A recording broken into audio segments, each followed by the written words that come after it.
Lush One and BattleRap.com, as always, bringing you that fresh shit. Bang.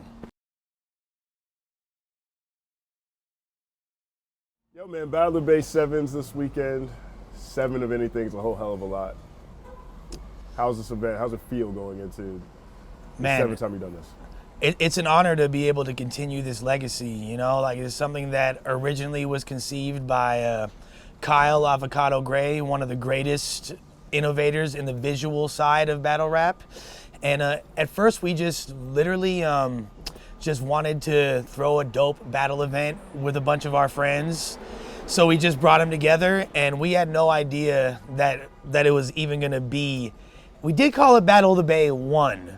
So we knew that there was gonna be a sequel already, but I don't think we really had a fleshed out plan at all. All we wanted to do was bring the fans, the battles that they wanted to see, what we saw everybody talking about, and it literally turned out to be one of the greatest legacies that we're personally involved with, and battle rap as a whole is seen clearly, you know? Some of the biggest battles, like some of the top rappers today's made their debuts on that stage. For example? At Battle of the Bay. No, for example, which battle? For example, everybody from Averb's first footage on YouTube to Hollow's first battle that hit 1 million views to Arsenal's first battle on the West Coast, Calico's first battle on the West Coast, T-Rex's first battle on the West Coast, Conceited's first battle on the West Coast. All of that occurred on this stage. How has the event evolved over the 7 years? What was it like 7 years ago, and what can fans expect coming up this weekend? That's a really good question.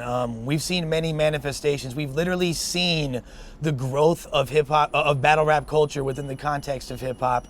It's like synonymously growing with Battle of the Bay, and you could kind of watch throughout the years of Battle of the Bay, which started in 2008, August 30th, 2008 was our first event. Back then we did it at a small venue, which was free. We didn't, nobody was getting paid. Everybody just came, and the second battle we did in the park, in Mosswood Park. We basically organized a flash mob. Literally, it was an organized flash mob. We passed out flyers. We said we were doing an event in a park. The park didn't know we were doing the event there.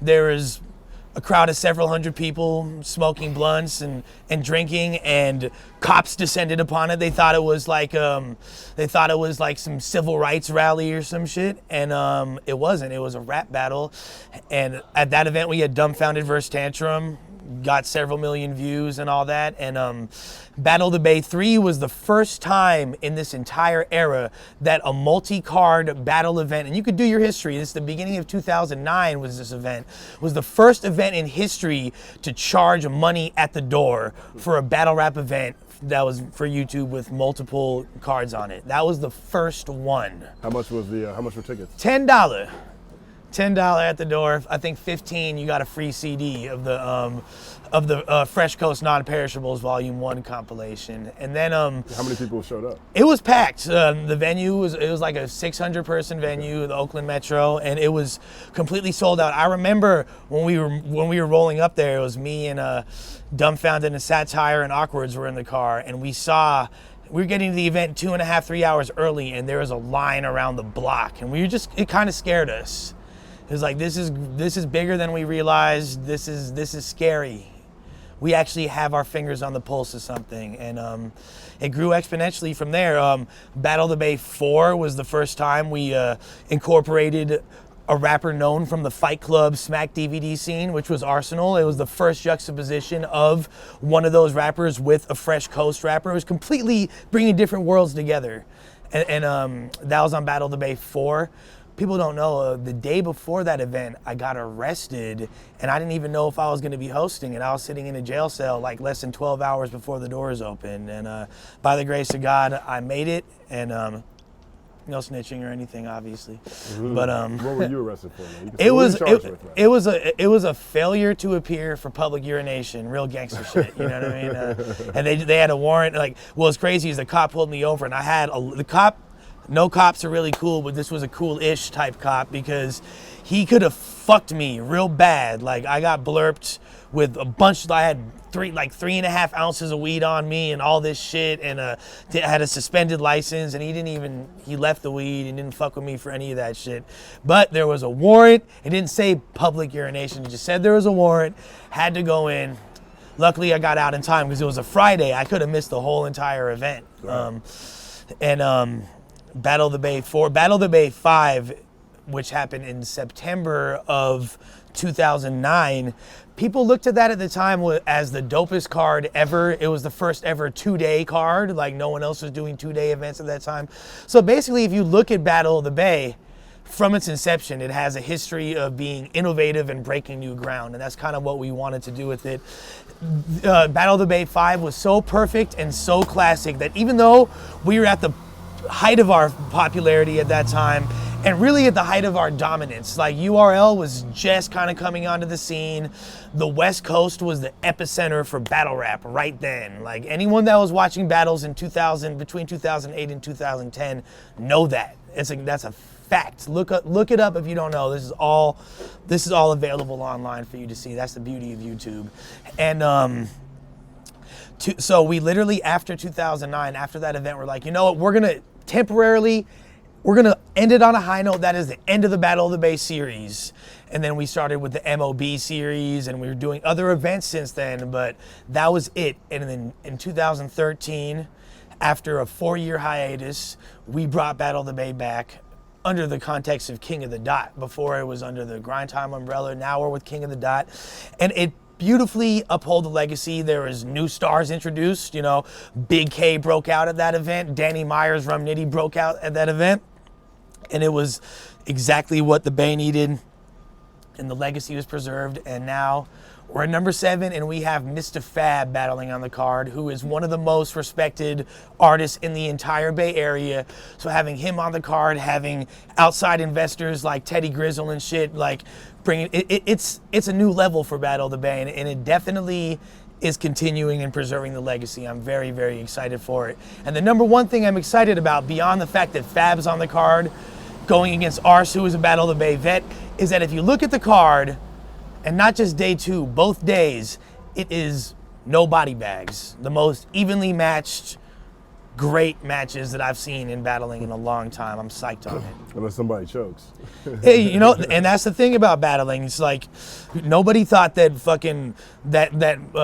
Mike Tyson was gonna lack hands and get banked by Buster Douglas. You know what I mean? Like it could always happen, and that's one of the most exciting things about battle rap, is that it contains the energy of a schoolyard fight, and we never know what's gonna happen next. But you know, keeping in mind, hopefully there'll be no chokes, then it could be a flawless card. You mentioned Battle of Bay 5. I mean, Yes, that sir. absolutely is a legendary card in battle rap history. I'm curious, are there any modern cards or any cards since, in your opinion, that you feel rivals Battle of the Bay 5? That card? I mean, to be honest with you, like, it's hard to say, because when you talk about legendary cards, you got to take into context what was going on at the time. And that card at that time was so greater than anything that anybody had ever conceived. There's been nothing that's made such an impact on the game since then. Although there's classic cards like, you know, Summer Madness 2. You got to look at this new Blackout card that KOTD put together and all that. Like, there's definitely some cards that are up there, but I think Battle of the Bay 5 is something pretty special and stands alone. How do you think Fab's going to do? I think Fab has done more actual battles, not just like imaginary battles in a mythic parking lot and with 8,000 gangsters there, like all these other mainstream rappers say that they've had, but no one's really seen except for a handful of people. Fab actually has documented footage. There's been battles of Fab online within the past few years. He battled this dude Big Al in Colorado, so Fab got bars. We know he can rap his ass off. He's gonna do great. It's just a matter of, is it gonna be enough to handle the Rebel, who's never lost? You know what I mean? I think about like this as being a battle of performance versus freestyle. I mean, that's my initial feeling when I think about it. Arsenal's performance is so tight, so often. He's so consistent. Regardless of whether he's the most consistent battler in the game, in my opinion. Like, we haven't really seen the horrible Arsenal performance. He might lack some of the dynamic performances that a dude like a Hollow or a Hitman Holla at Verb, they have certain battles where it's just like, wow, disaster, wow. Like, him versus DNA was amazing, flawless, but with Arsenal, he always does, and I say this about him all the time, he does just enough to match and outdo his opponents. And he's going to gauge his performance based on who he's battling, and a lot of it is determined in the actual moment.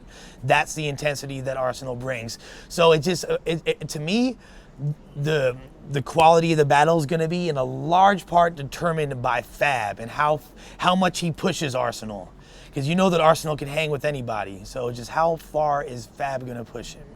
I mean, I think the rebuttals are the rebuttal opportunity is off the charts coming from Fab. I mean, he's an incredible freestyler. Right, he can freestyle his ass off. So I think it'll be interesting. Were you surprised when Arsenal called out Fab during Ether? No, it made sense. I already knew. I mean, the battle was already booked and was going down, and Arsenal is brilliant at calculating his next moves. You know what I mean? Like if he's in the BET cipher, he's going to be dissing Mook. If he's battling Ether, he's always lobbying for the next moves ahead. And that's one of the reasons why he's had this longevity and consistency, because he knows the battles people want to see him, and he knows what he's going to need to do to sustain himself for years to come. And that's why it made perfect sense, and it definitely helped increase the hype for the battle. And Fab, you know, he's an Oakland guy, so you know he knows how to talk shit with the best. You're not going to get under his skin. Right. You know, the card is pretty diverse. It's not regionally. Well, the Fresh Coast is pretty diverse. That's what we bring to the game. All these other battle leagues, you know, Smack is incredible because they have their niche and they do the best street battles in the world, but that's what they do. With the Fresh Coast, from our inception, it's always been, we just want the best of everything. It's not mutually exclusive to the comedy style or the street style. It's just the best motherfuckers from every style. Let's put them against each other. Let's think of matches that no one else is going to book. Let's go outside the box. Let's put together Caustic versus Head Ice. That juxtaposition of battlers don't make sense to you? Let me ask you this. Who are the two biggest bullies in battle rap? Who talks the most shit? This dude Caustic, he's really putting people on blast when he battles them. He's talking about their relationships. He's saying this dude's been cheating on his bitch. He's gonna say the bitch by name. He's gonna say, oh, and by the way, I heard he couldn't get his dick hard, blah, blah, blah. He's gonna go there. Now, the Wolf, Head Ice, he don't really have dirt on him like that we know. What is Caustic gonna say? Is he gonna dig out some personal shit and really try to go at Ice like that? And what is Ice's reaction gonna be to that disrespect? Now me saying that to y'all right now, how much more interesting does that make the battle to you? Just me saying that. Well, it's a fucking fact, and those are the angles that we look at when we're putting together battles. I mean, I think you could probably make almost anything more interesting in the way you describe it. I mean, yeah, you know, I could sell a fucking ketchup popsicle to a man in white gloves. But regardless of that, there's no way around that fact that, like, this is true. We know Caustic is disrespectful as fuck. We know Ice don't play that shit. Ice don't even really, his personals are more subliminal and below the surface. Like, Caustic is not even a metaphor. He's taking it to you direct. And how's Ice gonna react to that? How's Ice gonna handle that disrespect? It's a no-brainer to me. It's gonna be interesting. I'm scared to see what's gonna happen. You know what I mean? Like, word up. Who's Teddy Grizzle and what's his involvement? Teddy Grizzle is Teddy Grizzle is an entrepreneur. He started out as a fan of battle rap culture and realized that he had the means and the intuition to find an angle for him to push things forward, and working with us is a clear indication of that. So we're excited to have Teddy on board for this event. You know, he put his money where his mouth is to make shit crack. Most of the matches on the card were conceived by him, and the whole thing, he had most of it put together before myself and King of the Dot were even involved, which is the only time in Battle of the Bay history, or for most of the events that I curate, that's ever happened. What we did is we got in and all the intangibles on how to push it right and organize it right and get everybody on the same page. That's what we brought to the table, along with a few other matches like Pass vs. B Magic and a few things that I personally arranged with him. So Grizzle, hopefully he keeps doing this. Hopefully there's some longevity to it because he definitely seems to have his head in the right place. In your opinion, what's the greatest battle in Battle of the Bay history? If you could only choose one. That's dope. That's a great question. I think everybody who hasn't seen it should watch Pass versus Hollow Dodon, which was at Battle of the Bay 5 in 2009. You know, it's been on multiple lists as one of the top 5, if not, it's been on lists as the greatest battle of all time. If you like bars, if you like a clash of styles that actually makes sense, have at it. That's battle rap at its finest. It's from 2009, and it's not dated yet. Battle of the Bay 7 is going to be an awesome event. I really hope people don't sleep on day one because of some of the dopest up-and-comers, as well as vets. We got PH versus Joe Cutter on that card, and a lot of the dudes that you're going to be jocking in the next year or so are battling on that card too. So please don't overlook day one, and stay tuned. BattlePPV.com. Buy that live pay-per-view. Is going to be amazing.